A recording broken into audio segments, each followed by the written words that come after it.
All right, man. Let's talk about the Lions. We talked about how they had $40 million in cap. Trying to keep my phone cool on this dash.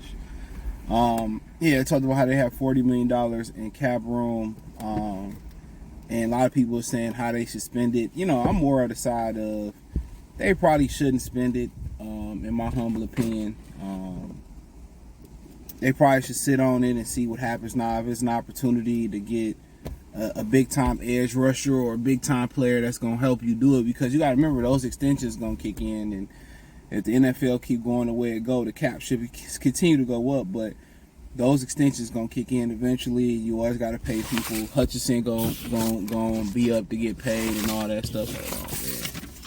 I'm here hustling back real quick. Here we go. So eventually Hutchinson is going to have to get paid and etc. So as soon as I come out, I want to start like super duper win, want to start blowing. But yeah, man.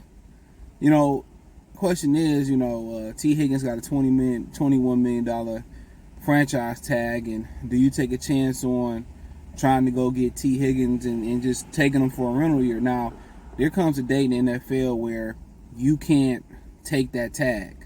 Okay. That tag that you got, it's yours. You can't, negotiate an extension. I don't know the exact date in 2024.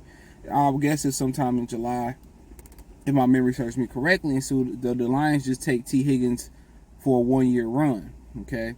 Honestly, could they come to negotiation with him? I mean, what Jalen Waddle just got, I don't think you can afford, what Jalen Waddle got, what Amon-Ra St. Brown got. I'm trying to keep the phone cool in that dash. So I don't think you can afford. I'm trying to figure this out. I don't really think you can afford. There we go. Innovation. I don't really think you can afford what Amon-Ra and T. Higgins. Long term. That's a lot of money. It's a lot of money to tied up into that. But for a rental year, I mean, once you start thinking about it, they put a lot of, capital into the receiving core. When you're talking about, people may not think it's the sexiest receiving core with, St. Brown, but you did move up in the first round to get Jameson Williams. You did spend a draft pick on Antoine Green. You did spend some draft capital on Donovan Peoples-Jones. You do got Khalif Raymond. You got some guys, and obviously they don't have that big, sexy guy on the outside, like T. Higgins would bring to there. But hey, if that was a priority, there's cheaper ways to go about that, and the cheaper way to go about that is via the draft. You take a receiver via the draft. But if they did have money to blow and it's a 1-year rental, what if it worked really, really well and then you got to negotiate an extension with the guy? Like, he's a very integral part of what you do. That becomes a problem. Then why did you move up to get Jameson Williams? Why did you go get Donovan Peoples-Jones? And now, is there somebody else they can get out there that can kind of semi, do what he do? It's just to the point, like, if he's more of a mid-tier guy, then maybe you take a chance. Maybe a guy that can get 15 million over 3 or 4 years, I'm saying, something like that. But the amount of money you're going to have to pay him, yes, they can make it work. But then you got to ask yourself, is he worth it at the end of the day? Can I go out in the draft next year if I can go get that production somewhere else for a lot cheaper? And usually at the receiver position and the running back position, you can get that production. You can get that production a lot cheaper, and that becomes the problem now. Now if you talk about continue this, a 1-year rental, then it's interesting. I think you might have a few options out there out in free agency. Maybe no great not guys, no big guys like T. Higgins, but Hunter Renfrow, more of a slot guy. He would put the Lions over the top, to be honest. Big physical guy on the outside. How would you guard him? But then again, your bread and butter is going to be running the football. So the question becomes, does balance become an issue? Does balance become an issue where we too worried about getting everybody to football? But the way Ben Johnson spread it out, man, I really just think at this point, if you're going to splurge on something, you probably going to splurge on the edge. If you're going to take a 1-year rental, you're going to take a 1-year rental on a guy on the edge. But if I had the second pick, you're going to take a higher 1-year rental on as far as a premier position, it probably would be receiver. Because how are you going to defend that? But then what are you giving up?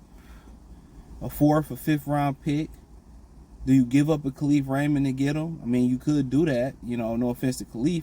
I'm just throwing a random name out there because guess what? Donovan Peoples-Jones can return kicks as well too.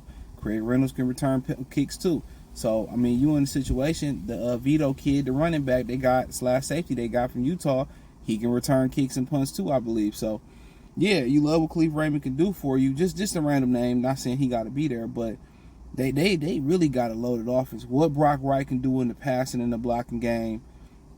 You know, you don't forget you get Shane Zestra back, hopefully black. Sorry, Zane, Shane, but you get Zester back. So you got some weapons to play with in the passing game. I mean, literally Zestra was a problem catching the football, and I mean he was missed. Brock Wright was missed part of last year too. So you got other alternative options out there, and then they also want to turn Jahmyr Gibbs. I speak on this. Into more of a weapon as a receiver. So they got options. So they can, you know, even without T. Higgins, but I get it. T is the guy you missing with outside the numbers. And if they win for it, that'll really be showing people that they really gunning for the championship. I think T. Higgins showed up to OTAs and Jamar Chase didn't. I think that's what happened. So, but he ain't going to take, I mean, if you can come to a deal with him, where you can negotiate a solid deal, you know, is he on the level of St. Brown? I don't think so as far as overall and AJ Green, you know, but when you start talking about Jalen Waddle, then you probably saying he probably right there with him. So you probably right there with them, Devontae Smith, Jalen Waddle, and that type of range of money, you know. So, but like I said before, you know, production-wise, you can find that in the draft for cheaper. But, you know, as far as, you know, you telling the fans you gunning for it. But the problem is, if he worked too well, that becomes a serious problem.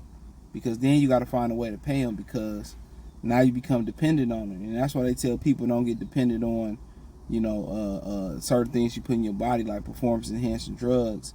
You know, don't get dependent on Ozempic and some of these weight loss drugs because when the body no longer can find it, you know what I'm saying, then it goes revert back, you know, especially you revert back to your habits, you blow up. So that's why they tell you it's best to lose weight, you know, slowly and naturally. But hey, man, thumbs up the video, share the video, subscribe to the channel, and the subscribe button is the bell icon button. Check out Detroit Lions Talk playlist. Let me know what you girls and guys think in the comment section. Hit the link tree, find me on X, Instagram, Spotify, Anchor, Cash App, Venmo, PayPal. Like, once again, check out Detroit Lions Talk playlist for more videos like this. Peace.